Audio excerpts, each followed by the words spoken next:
যেখানে আমরা অস্কার জিততে পারবো। আর আমার কাছে এটা দৃঢ় বিশ্বাস হয়ে গেছে এখন যে আমাদের বাংলাদেশ থেকে যেই ধরনের ছবি হচ্ছে অ্যান্ড বিদেশে যেভাবে সমাদৃত হচ্ছি আমরা, আই এম শিওর সামনে কোনো একটা সময় আসবে যেখানে আমরা ডেফিনেটলি অবশ্যই জেতার সম্ভাবনা রাখবো। অস্কারের ৯৮তম আসর আগামী বছর অনুষ্ঠিত হবে। প্রতি বছর নয়, এবারও বাংলাদেশের একটি সিনেমা সেই প্রতিযোগিতায় প্রতিনিধিত্ব করবে।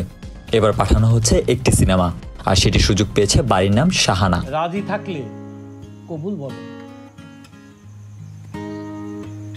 আমার স্বামী কি আসছেন? আমি তোমার স্বামী।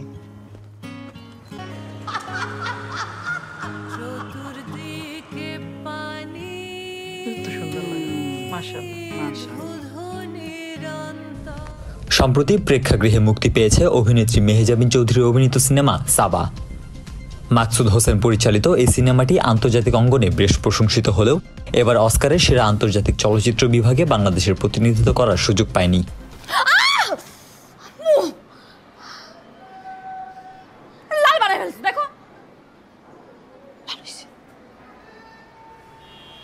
এরকম করলে 1 মাস কাচ্চি দিব না। এর বদলে অস্কার বাংলাদেশ কমিটি মনোনীত করেছে লিসা গাজী পরিচালিত বাড়ির নাম শাহানা সিনেমাটিকে। গতকাল এক সংবাদ সম্মেলনে সেই সিনেমাটির নাম ঘোষণা দিয়েছে অস্কার বাংলাদেশ কমিটি। এই ঘোষণার পর সামাজিক মাধ্যমে হতাশা প্রকাশ করেছেন মেহজাবিনের স্বামী নির্মাতা আদনান আল রাজীব। ফেসবুকে একটি স্ট্যাটাস দিয়ে ডালিউড পরিচালক আদনান আল রাজীব লিখেছেন, একটি চলচ্চিত্র যখন টরন্টো ইন্টারন্যাশনাল ফিল্ম ফেস্টিভ্যাল ও অন্যান্য গুরুত্বপূর্ণ আন্তর্জাতিক আসরে স্বীকৃতি পায় আর বাংলাদেশ অস্কার কমিটি তাকে গুরুত্ব না দেয়, তখন তা হতাশাজনক। বাড়ির নাম শাহানা সুন্দর চলচ্চিত্র হতে পারে, কিন্তু যদি লক্ষ্য হয় অস্কারে দেশের প্রতিনিধিত্বকে শক্তিশালী করা, তবে সাবা নিঃসন্দেহে আরও শক্তিশালী নাম। এই নির্মাতা আরও বলেন, তাদের কার্যক্রম দেখে মনে হয় আমাদের কমিটিগুলো প্রকৃত উদ্দেশ্য নিয়ে কাজ করে না।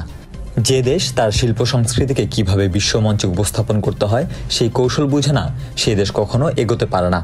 আমরা এখনও তৃতীয় বিশ্বের দেশ, কারণ আমরা ব্যক্তিগত স্বার্থকে অগ্রাধিকার দেই। এদিকে নির্মাতা আদনান আল রাজীবের সমালোচনার সঙ্গে একমত পোষণ করেছেন আরেক স্বনামধন্য নির্মাতা নুহাস হুমায়ুন। তিনি এই সিদ্ধান্তের সমালোচনা করেন এবং বাংলাদেশ চলচ্চিত্রকে নিয়ে নিজের মতামত তুলে ধরেন। নুহাস বলেন, আমি তোমার সঙ্গে একমত। ব্যক্তিগতভাবে আমার কাছে সাবা ছবিটাই ভালো লেগেছে। এটি সম্পূর্ণ আমার ব্যক্তিগত মতামত, কারণ আমি ছবিটি বেশ পছন্দ করেছি। গত ১৯ সেপ্টেম্বর দেশের প্রেক্ষাগৃহে মুক্তি পেয়েছে বাড়ির নাম শাহানা। এই সিনেমাটি সত্য ঘটনা অবলম্বনে নির্মিত হয়েছে। একজন তালাকপ্রাপ্ত নারীর জীবন সংগ্রামের গল্প নিয়ে তৈরি হয়েছে এই সিনেমাটি। আর এই সিনেমায় কেন্দ্রীয় চরিত্রে অভিনয় করেছেন আনানা সিদ্দিকী। সাবার মতো এই সিনেমাটিও লন্ডন, শিকাগো, মেলবোর্ন ও মুম্বাইয়ের মতো বিভিন্ন আন্তর্জাতিক উৎসবে প্রদর্শিত হয়েছে।